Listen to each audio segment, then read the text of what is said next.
एक बार की बात है, एक छोटे से गांव में अचानक आसमान से एक बहुत बड़ा तोता उतर आया। गांव वाले पहले तो डर गए, लेकिन फिर देखा कि वह तोता बहुत ही शांत और प्यारा है। बच्चे हंसते हुए उसके पास दौड़े और उसकी पीठ पर चढ़ गए।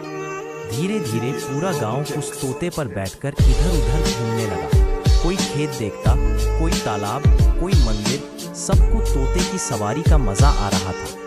गांव वाले खुश होकर बोले, यह तोता तो हमारे लिए वरदान है। और उस दिन से बड़ा तोता गांव का सबसे प्यारा दोस्त बन गया।